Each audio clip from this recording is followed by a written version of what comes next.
담당한 부분은 이제 그 탈시설 지원 체계를 전체적으로 어떻게 구성할 것인가의 부분하고, 그리고 이번에 이제 복지부에서 추진하는 커뮤니티 케어와 어떻게 연계를 할 것인가를 중점적으로 고민을 했고요. 사실 이 연구는 작년에 1년 동안 진행이 됐지만 그 전에 2017년에 진행한 장애인 탈시설과 지역사회 정착을 위한 정책 방안 연구를 기초로 부가적인 연구를 수행을 했습니다. 그래서 그 이전 연구에서 이미 탈시설을 집중적으로 지원하기 위한 기구로서 탈시설 지원센터를 광역지자체에 설치하는 것을 제안을 했고요. 이번 연구에서는 그거에 대한 구체적인 방안을 모색하기 위해서 기존의 탈시설 정책을 추진하고 있는 서울과 그리고 대구, 부산 등지의 관계자들에 대한 인터뷰, 그리고 탈시설 각 분야별 전문가들과의 인터뷰를 통해서 기존 정책의 문제점들을 좀 점검해보고 이런 점들을 보완할 수 있는 대안들을 제시하고자 했습니다. 그래서 요약적으로 그 결과들을 좀 말씀을 드리면요. 11페이지에 표 1에 각 주체별, 중앙정부, 광역지자체, 탈시설 지원센터, 거주시설, 기초지자체별로 각 탈시설의 단계, 즉 탈시설 전인 준비 단계, 탈시설 과정인 전환 단계, 그리고 지역사회에서의 정착 단계, 그리고 지역사회 정착을 유지하는 단계로 나뉘어서 각 주체별 역할이 어떠해야 하는가를 정리를 해 놓았습니다. 1차적으로는 이제 탈시설 지원 정책의 추진에 가장 궁극적인 책임은 이제 중앙정부에 있다고 해야 되겠죠. 이렇게 탈시설의 정책 방안을 논의하는 가장 기본 전제는 중앙정부가 탈시설에 대한 강력한 정책적 의지를 가지고 이것에 대한 구체적인 계획과 법 제도를 제시를 할 때 이것이 가능해지는 부분일 것입니다. 두 번째로 광역지자체에 관해서는요, 기존의 탈시설 지원센터를 둘러싸고 기존 정책을 추진했던 관계자들과 인터뷰를 했었을 때 가장 많이 지적됐던 문제 중에 하나가 바로 권한의 문제였습니다. 탈시설 지원센터라는 단독 기구만으로는 탈시설을 추진하기는 굉장히 어려움들이 많고요. 1차적으로 거주시설에 대한 접근 문제부터 시작해서 실제로 탈시설 지원 과정에서 서비스나 급여에 대한 그런 권한 문제가 발생을 했고, 이를 보완하기 위해서는 반드시 광역지자체가 정책의 책임 주체로서 별도의 부서를 가지고 탈시설 지원센터와 파트너십을 통해서 탈시설 지원 과정들이 구체적으로 추진되어야 된다는 점들을 확인할 수 있었고, 그런 점에서 준비 단계와 전환 단계, 정책 단계, 유지 단계에서 이런 구체적인 정책적 지원 역할들을 수행할 것을 제안하고 있습니다. 그 다음에 탈시설 지원센터는 이전 연구에서 제안이 되었듯이 시설 거주인에 대한 정기적인 상담, 그 다음에 단기 체험 프로그램, 그리고 시설에 대한 모니터링들을 진행을 하고 개개인이 탈시설 과정에서 그리고 받을 수 있게 구성하고 지역 사회 서비스를 연계하고 그 다음에 유지 및 정착 단계에서는 이런 이전 과정과 모니터링 그리고 그 탈시설 지원센터의 지원을 종료하고 지역사회로 완전히 정착 유지되는 단계까지 그렇게 핵심적인 역할들을 수행할 것을 제안하고 있습니다. 그 다음 페이지에 보시면 이제 거주시설의 역할들에 대해서 정리를 해놨는데요. 거주시설의 경우에는 상당히 탈시설과 이해관계 문제에 대해서 여러 가지 갈등도 나타나는 것도 사실입니다. 하지만 우리가 기존 탈시설 정책을 경험한 지역에 일관된 말씀은 거주시설도 중요한 주체로서 참여해야 된다는 것. 거주인들을 가장 잘 이해하고 그동안 지원했던 기관으로서 참여 역할을 수행해야 된다는 점들을 강조했고요. 단, 이 탈시설이 이루어지는 과정에서 거주시설은 여러 가지 선택지가 있겠지만 지역사회 서비스 기관 내지는 집중적인 지원이 결합된 거주 서비스로 전환되는 것을 제안하고 있습니다. 그 다음에 이제 그동안 좀 소홀했던 것들이 기초지자체의 역할인데요. 뒤에서 말씀드리겠습니다만 커뮤니티 케어로 완전히 전환되기 위해서는 그러니까 시설 거주인이 지역사회에 정착하는 과정에서 마지막으로 정착되는 그 단계에서는 반드시 기초지자체의 실질적인 책임있는 역할들이 요구된다고 할 수가 있습니다. 탈시설 정책 자체는 광역지자체가 중점적인 역할을 한다고 하더라도 탈시설 거주인들을 포함한 장애인에 관한 지역사회의 지원에 대한 개별적인 책임은 기초지자체가 지게 될 수밖에 없고 그러한 단계를 생각한다면 탈시설 준비 단계와 전환 단계에서부터 지역으로 가게 되는 지역사회의 기초지자체가 직접적으로 참여해서 그런 이전 과정들이 끊김없이 자연스럽게 이루어질 수 있도록 역할을 해야 된다는 점들을 제안하고 있습니다. 그 다음에는 이제 탈시설 지원센터를 어떻게 설치할 것인가 이 부분에 대해서 이제 모색을 해봤는데요. 1차적으로는 이제 광역을 중심으로 탈시설 지원센터가 설치가 되지만 아까 말씀드린 것처럼 중앙정부가 정책적으로 궁극적인 책임과 역할을 수행한다라고 해야 될 때 광역지자체와 별도로 중앙에서 탈시설을 지원하기 위한 탈시설 지원센터의 필요성도 여기에 정리를 해놨고요. 중앙 탈시설 지원센터의 역할에 대해서는 표 2에 정리를 해놨습니다. 이전에 그 탈시설 지원센터의 문제들을 다루게 될 때 가장 문제가 되었던 부분 중에 하나가 인력의 문제였는데요.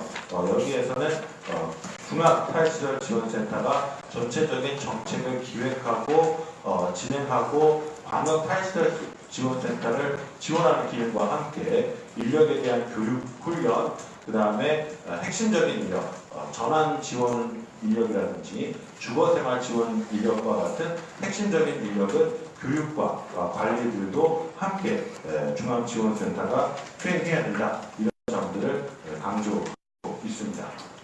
그 다음에 이제 광역 탈시설 지원센터의 경우에는 어떻게 그럼 우리가 이제 설치를 한다고 해서 설치를 해야 되는가 이 부분들을 좀 모색을 해봤는데요. 연구에서는 세 가지의 대안을 비교 검토를 해봤습니다. 하나는 부설 공공기관형으로 해서 지금 현재 서울과 경기, 대구, 경남에서 추진하고 있는 광역지자체 단위로 사회서비스의 공공공급을 확대하기 위한 사회서비스원이 추진이 되고 있는데요. 1차적으로 좀 생각해 볼 수 있는 것은 바로 이 사회서비스원의 부설기관으로 탈시설 지원센터를 설립하는 방안입니다. 그 외의 대안으로 생각할 수 있는 것은 발달장애인 지원센터와 통합하는 방안. 이것은 기존의 시설에 계신 거주인의 많은 분들이 발달장애인이기 때문에 이분들을 종합적이고 체계적으로 지원하기 위해서 설립된 발달장애인 지원센터와 통합해서 설립하는 방안을 생각해 봤고요. 그 다음에는 이 두 방안 말고 독립해서 설치하는 방안도 가능할 수 있다고 이렇게 검토를 해봤습니다.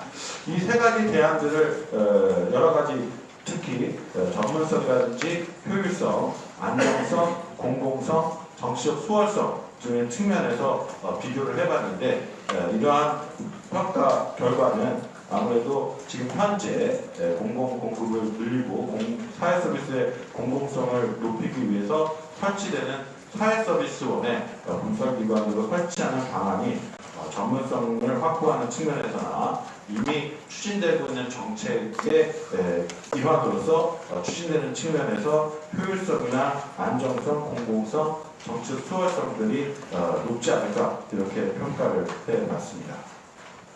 그 다음에 이제 마지막으로 지역사회의 통합 돌봄, 그러니까 커뮤니티 케어와 어떻게 이 탈시설 지원이 결합할 것인가의 부분들을 생각을 해봤는데요. 이것을 이제 모색하기 위해서 저희가 해봤던 것은 이미 커뮤니티 케어가 공식적인 국가의 정책 방향으로 제시가 되고 정착이 된 영국, 일본, 프랑스, 독일의 커뮤니티 케어 체계를 각각 그 해당 국가에서 연구한 연구자들과 같이 사례들을 조사하고 그것들의 공통 요소들을 중심으로 커뮤니티 케어를 구축하기 위해서는 어떻게 해야 된다, 이러한 방안들을 모색을 해봤습니다. 그래서 이 국가들의 사례들을 이제 살펴봤을 때, 물론 각 국가들이 커뮤니티 케어를 발달시킨 그런 역사적 과정도 다를 뿐만 아니라 그 체계에 대해서도 상당한 차이점들이 있었습니다. 예를 들어서 독일과 일본 같은 경우에는 사회보험 체계를 기반으로 하고 있었고, 프랑스와 같은 경우에는 기금 체계를 별도로 도입을 했었고, 영국과 같은 경우에는 아직까지 지방 중심을 기초로 한 그런 지원 체계들을 유지를 하고 있었습니다. 하지만 이러한 차이점에도 불구하고 이런 커뮤니티 케어를 살펴볼 때는 몇 가지 공통점들을 볼 수가 있었는데요. 이것을 정리하기를 일단 당사자 중심의 통합성, 그리고 서비스 설계의 유연성, 그 다음에 서비스 구성의 다양성, 그리고 지방정부 중심의 책임성, 이런 것들을 공통점으로 살펴볼 수가 있었습니다. 이걸 좀 설명을 드리자면, 커뮤니티 케어, 즉 지역사회에서의 생활을, 시설이 아닌 지역사회에서의 생활을 보장하기 위해서는 굉장히 지역사회 내에서 부딪힐 수밖에 없는 다면적이고 다각적인 욕구들을 그 개인을 중심으로 서비스를 구성을 하고 보장을 해야 되는 그런 과제를 갖고 있는 셈인데요. 그러기 위해서는 공급자나 제도가 중심이 아닌 그 당사자를 중심으로 모든 서비스와 급여 체계가 통합돼야 된다는 것이 당사자 중심의 통합성이고요. 이렇게 통합적인 구성을 하기 위해서는 개별 서비스나 급여가 지나치게 경직된 형태, 그러니까 너무 형태나 유형이 결정된 상태에 있어서 되는 것이 아니라 그 당사자의 욕구에 맞게 변형이 가능한 그러한 유연함을 갖춰야 된다는 것이 서비스 설계의 유연성이고, 그리고 이러한 유연한 설계를 위해서는 예를 들어서 장애인의 경우에는 활동 지원이라든지 뭐 기본적인 수발, 그러니까 목욕, 그다음에 뭐 장보기, 노장부, 주거의 편의시설, 그리고 이동, 주간생활, 이런 굉장히 다양한 서비스들이 필요한 욕구에 맞게 구성이 되어 있어야 된다는 것이 서비스 구성의 다양성입니다. 그런데 가장 결정적으로는 이 모든 것들이 가능하기 위한 기본 전제가 바로 지방정부 중심의 책임성이었습니다. 모든 영국도 그렇고 독일 같은 경우는 아예 법적으로 지방정부의 책임을 굉장히 분명하게 규정을 하고 있었고, 프랑스도 우리나라 기초제체에 해당하는 델파르망이 기본적인 책임을 진다는 것을 명시하고 있고, 일본 같은 경우에도 개호보험이나 장애인 종합지원법의 책임 주체를 우리나라 기초제체에 해당하는 시정촌으로 명시하고, 또 개호보험은 시정촌 자체가 보험자로 되어 있습니다.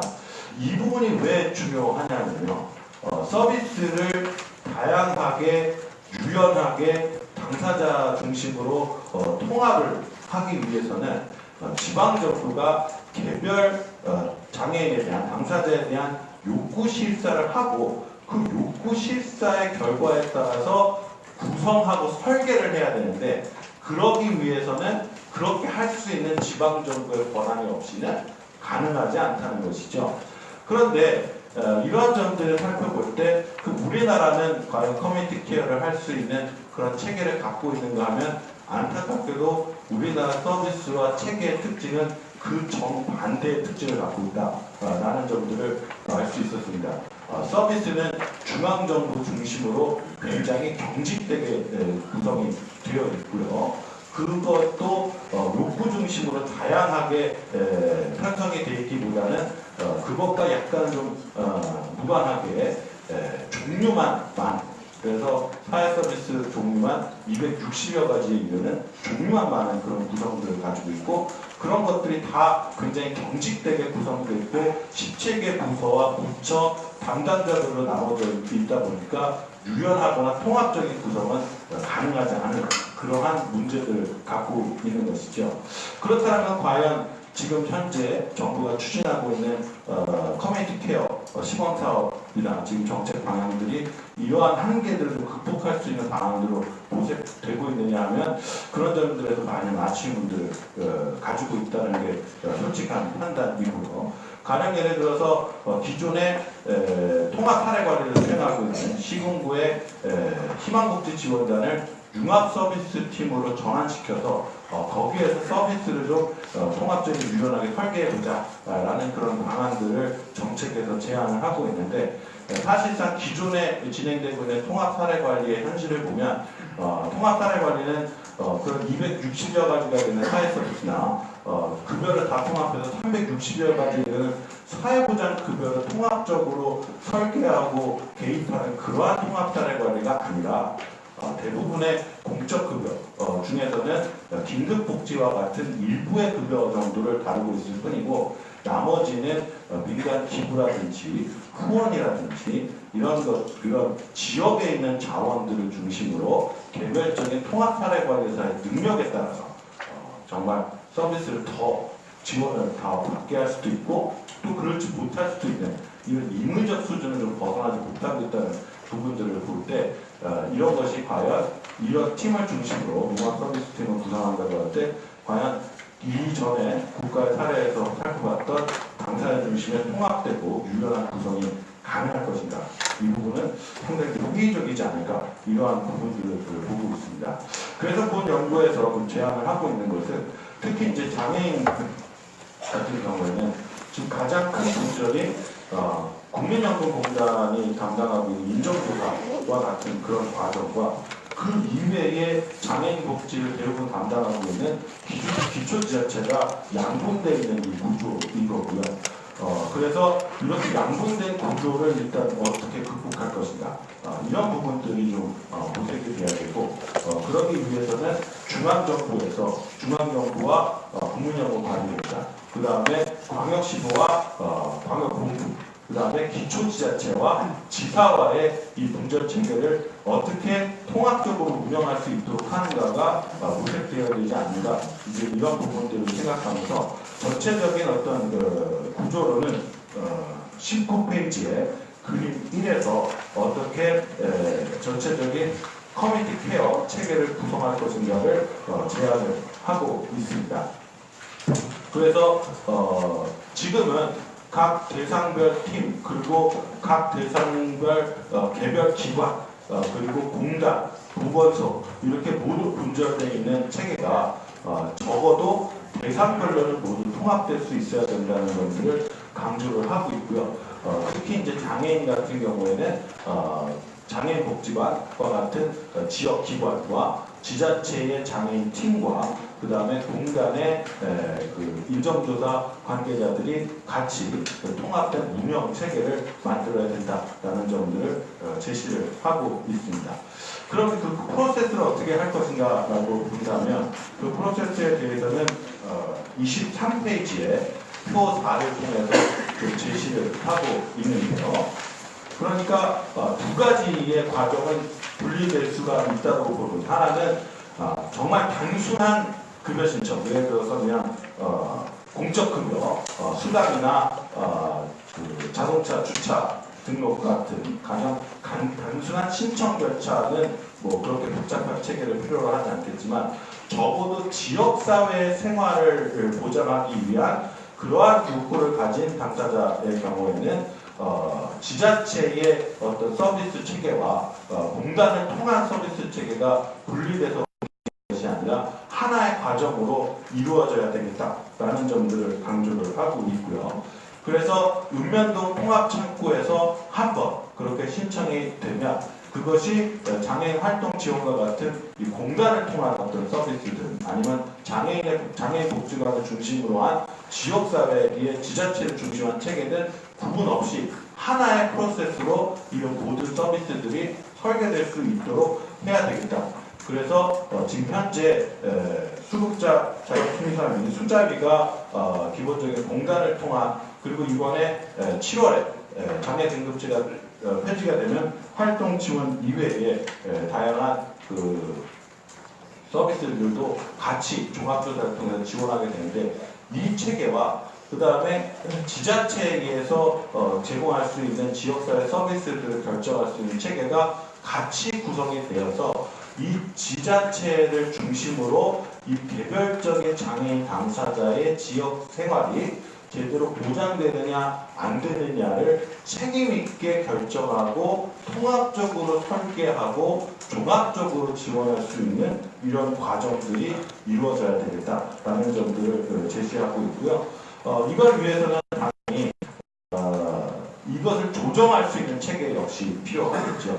그래서 공단과 그 다음에 지자체와 그리고 주요한 서비스 공급 기관들이 공동의 어떤 거버넌스 체계를 만들어서 어떤 식으로 서비스를 조정하고 각각의 서비스에서 얼마만큼을 이 프로세스에 할당해서 개별 장애인들을 중심으로 지원 체계를 구축할지 이런 것들이 거버넌스 수준에서 미리 조정이 되고 그 다음에 개별적인 당사자는 읍면동을 통한 한 번의 신청으로 이 모든 것들이 통합적으로 설계되고 지원돼서 궁극적으로 이 장애인의 지역생활이 보장되고 말고를 기초지자체가 직접적으로 좀 책임질 수 있는 그렇게 해서 보장성들이 확보될 수 있는 이런 방안이 이루어져야 된다라고 제시하고 있습니다.